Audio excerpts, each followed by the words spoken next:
City union பேங்க்ல புதுசா அறிமுகப்படுத்திருக்காங்க 5 types of current accounts. Start up, regular, silver, gold, platinum.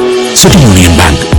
குஜராத்திலிருந்து June 12ஆம் தேதி லண்டனுக்கு புறப்பட்ட ஏர் இந்தியா விமானம் புறப்பட்ட சில நிமிடங்களிலேயே கட்டிடத்தில் மோதி விபத்துக்குள்ளானது. இந்த சம்பவம் குறித்து விமான விபத்து புலனாய்வு குழு விசாரணை நடத்தி வருகிறது. இந்த விபத்து குறித்து முதற்கட்ட விசாரணை அறிக்கை ஜூலை 11ஆம் தேதிக்குள் வெளியிடப்படும் என்று எதிர்பார்க்கப்படுகிறது.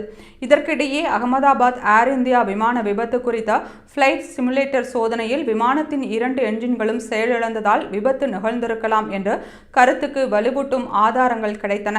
இந்த நிலையில் ஏர் இந்தியா விமான விபத்தில் உயிரிழந்த பயணிகளின் குடும்பங்களை விசாரணை மற்றும் நிவாரணம் பெறுவதற்காக சட்ட விளக்கம் இல்லாத ஆவணங்களில் கையெழுத்திட வற்புறுத்தியதாக ஏர் இந்தியா மீது கடும் குற்றச்சாட்டு எழுந்துள்ளது. அந்த ஆவணங்களில் கையெழுத்திட்டால் எதிர்காலத்தில் விமான நிறுவனம் மீது சட்ட நடவடிக்கை எடுக்க முடியாத வகையில் தடைகள் இருந்ததாகவும் அதை விளக்காமல் உடனடி நிவாரணத்திற்காக குடும்பங்களை அழுத்தம் தந்து கையெழுத்து வாங்கியதாகவும் கூறப்படுகிறது. ஆனால் அதனை முற்றிலும் மறுத்துள்ள ஏர் இந்தியா நிறுவனம் எந்தவித வலுக்கட்டாய முறைகளையும் மேற்கொள்ளவில்லை என்றும் இது ஒரு வழக்கமான நிவாரண நடைமுறை என்றும் தெரிவித்துள்ளது.